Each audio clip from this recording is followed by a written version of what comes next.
This channel does not promote any violent, harmful, or illegal activities. All content provided by this channel is meant for an education purpose only. দেখুন ওই বললাম ঠিক যেরকম করে জামির মোল্লা ওই ন্যায় যাত্রার সঙ্গে ইনসাফ যাত্রাকে মিলিয়ে দিয়ে নিজেদের ইনসাফ যাত্রার কলেবরটাকে বড় করে দেখানোর চেষ্টা করেছিলেন, কংগ্রেস নেতারাও কিন্তু কোথাও গিয়ে তারা যে কীভাবে অত্যাচারের শিকার হচ্ছেন সবাই অশ্বত্থমা হত ইতিগজটার বলেননি আর কি, কোথায় হয়েছে সেটার ধার ধারেননি, কিন্তু জাস্ট ভাঙা হয়েছে সেটার কত রকম ন্যারেটিভ যে যার মতো করে দিয়ে দিলেন। ভাবুন তো, জাস্ট ধোঁয়াশার মধ্যে রেখে দিলেন, দিয়ে যা বলার বলে দিলেন। আপনি এবার কি বুঝবেন? কংগ্রেস নেতারা ধোঁয়াশা রেখে দিলেন যে তাদের ওপর আক্রমণ হয়েছে, এবার তার সঙ্গে যা উদাহরণগুলো দিলেন সেগুলো এ রাজ্যের, ফলে আপনারা ধরে নিতেই পারেন যে গোটা ব্যাপারটা এ রাজ্যে হয়েছে। সিপিআইএম তারাও সেটা নিয়ে রিয়াকশান দিয়ে দিল, পুরো কিছু সুজন চক্রবর্তী সব বলে দিলেন, কিন্তু কোথায় হয়েছে এড়িয়ে গেলেন। যে কোনো জায়গাতেই হতে পারে আর কি, মানে যাবতীয় কিছু নিজেদের দিকে নিয়ে যেভাবে আসা যায়, বিজেপিও সেই ধোঁয়াশাটাকেই সত্যি বলে ধরে নিল আর কি। তারাও বললেন, একদম নিজেদের মতো ব্যাখ্যা করে দিলেন আর কি। কোনো ব্যাপারটা খানিকটা ওই হাওয়া দিয়ে দেওয়া বলুন, আগুন যেরকমভাবে জ্বলে আর কি, তলায় জোরে হাওয়া দিলে জোরে দাউ দাউ করে জ্বলে ওঠে, তাই একটুখানি দিয়ে একটু হাওয়া বা ওই ধুনো দিয়ে আর কি, সেরকম ব্যাপার। বললেন মেরেছো কলসির কানা, তা বলে কি প্রেম দেব না? এবার যে তৃণমূলকে জোটসঙ্গী করতে মরিয়া কংগ্রেস নেতারা, সেই তৃণমূলই মানে এখানে গোটা ব্যাপারটায় দোষী এরকম একটা ভাব করলেন, কিন্তু কোথাও ব্যাখ্যা করলেন না গোটা বিষয়টা কোনখানটায় হয়েছে আর কি। সুকান্ত মজুমদার মানে এই সিরিজের লাস্ট বক্তব্য নিজেদের গোটা ব্যাপারটা নিজেদের দিকে নিয়ে আসার জন্য যা বলার সব বলে টলে দেওয়ার পর জানা গেল গাড়ির কাঁচটা আদৌ বাংলাতে ভাঙেনি, ভেঙেছে বিহারের কাটিহারে। মালদা জেলা পুলিশের টুইট করে একটা ভিডিও দেখা গেছে যে প্রচণ্ড ভিড়ের মধ্যে গাড়ির ছাদে চড়ে বসেছিলেন রাহুল গান্ধী সহ কয়েকজন, তখনই হঠাৎ কাঁচটা ভেঙে যেতে দেখা যায়।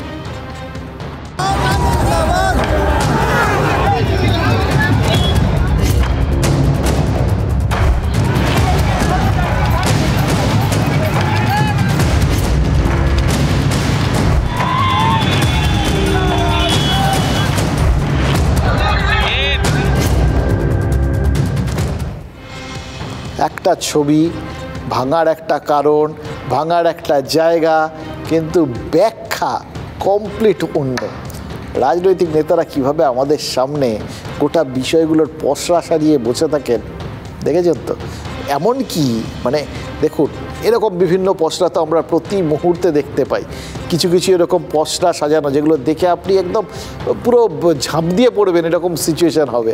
তার তলায় কিন্তু অ্যাটলিস্ট কন্ডিশনস অ্যাপ্লাই কতটা লেখা থাকে, এখানে সেসবের কোনো ব্যাপারই নেই আর কি। ওখানে খুব ছোট্ট করে লেখা থাকে, এখানে হয়তো পুরো ইমাজিনারি কালিতে লেখা থাকে, আপনি খুঁজেই পাবেন না, কিন্তু যা বলা সেটা বলা হয়ে যাবে। সব ভাববাচ্ছে খেতে দেওয়া হোক, বাজার যাওয়া হোক, সেই ছোটোবেলার ব্যাপারগুলোর মতো আর কি, সবাই যে যার মতো করে নিজেদের বাকি ব্যাপারগুলো করে ফেললেন, আর লোকজন যা বোঝার বুঝে গেল, কিন্তু গোটা ব্যাপারটা আসলে ওই উড়কই গোবিন্দায় নম আর কি, যেখানে গিয়ে লাগে লক্ষ্যটা সবার ওই এক। এই মালদা জেলা পুলিশ কাটিহারের এই ভিডিও পোস্ট করার পরেও কিন্তু ভবি বলেনি, মানে কংগ্রেস হাইকমান্ডের পক্ষ থেকে টুইট করে পরে বলা হয়েছে যে মালদায় এক অনুরাগী গাড়ির সামনে চলে আসা নাকি আচমকা ব্রেক কষতে হয়, আর তাতেই গাড়ির কাঁচ ফেটে যায়। তাহলে কি বাংলা বিহার সীমানা সব গুলিয়ে ফেললো কংগ্রেস? এদিকে বিহারের কাটিহার, এদিকে রাজ্যের হরিশ্চন্দ্রপুর, এই ভৌগোলিক সীমানাটা গুলিয়ে দেওয়াটা কিন্তু খুব সহজ। এই জন্যই কি কংগ্রেস বলছে যে মালদায় পৌঁছানোর পর ভিড়ের মধ্যে দুর্ঘটনা ঘটে গেছে? এটাও আবার একটা নতুন প্যাচ। বললাম না, রাজনীতিতে আপনি প্রত্যেক মুহূর্তে একটা করে এরকম প্যাচ পাবেন যেগুলোতে আপনি বেরোতে পারবেন না। ধরুন বলা যায় না, সীমান্ত তো গাড়ির চাকাটা, দুটো চাকা, সামনের দুটো চাকা হয়তো বাংলায় চলে গেছিলো, পেছনের দুটো চাকা তখন বিহারে রয়েছে। এবার যারা যেদিকে দেখালে ফয়দা, কেউ বলবেন বাংলায় ঘটেছে, কেউ বলবেন বিহারে ঘটেছে। আমি বলছি মানে এই রকম বিভিন্ন কিছু হতে পারে, শুধু জাস্ট একটা ঘটনা নিয়ে ঘটনার জায়গাটার উল্লেখ না করে কত কিছু হয়ে গেল সে তো দেখলাম। প্রথমে যাদের গলায় হামলার ইঙ্গিত ছিল তারাই তো দেখলাম পরে হঠাৎ করে টুইট করে আচমকা ব্রেক কষার তত্ত্ব দিলেন। এবার এই ব্রেক কষার তত্ত্ব দেওয়া, এটা থেকে আপনারা হয়তো ভাবতে পারেন যে আরে তাহলে তো এটা আগে ভাগে বলে দিলে কি সমস্যা ছিল, আগেই যদি জয়রাম রমেশ অধীর চৌধুরীরা পরিষ্কার করে বলে দিতেন এরকম কোনো কনফিউশনই হতো না।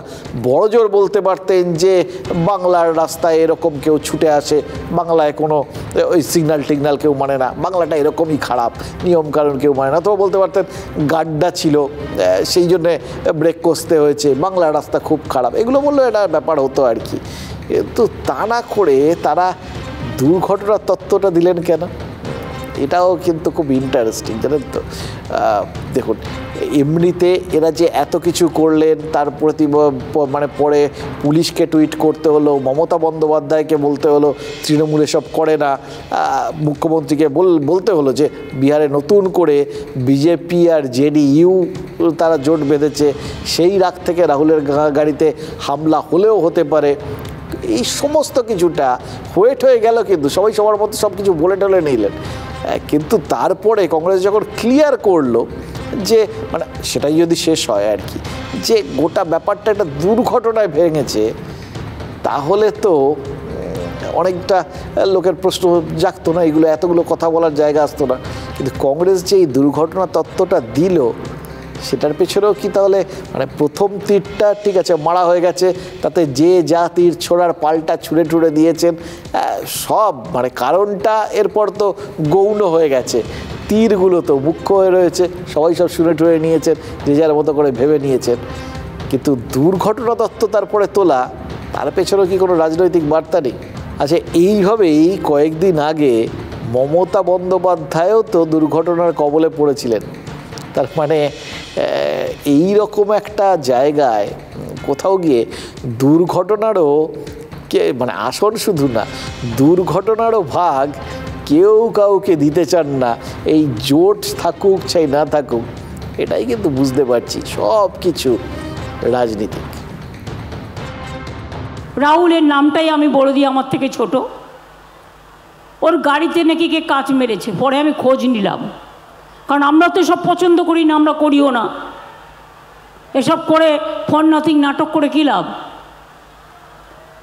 পরে খোঁজ নিয়ে দেখলাম বাংলায় নয়, ওটা কাটিহারে কিষানগঞ্জে হয়েছে, গ্লাস ভাঙা অবস্থায় ওরা বাংলায় ঢুকেছে। বিজেপি আর নীতিশ এক হয়েছে, ওদের রাগ থাকতেই পারে, কিন্তু আমাদের এখানে যেন কোনো দুর্ঘটনা না ঘটে।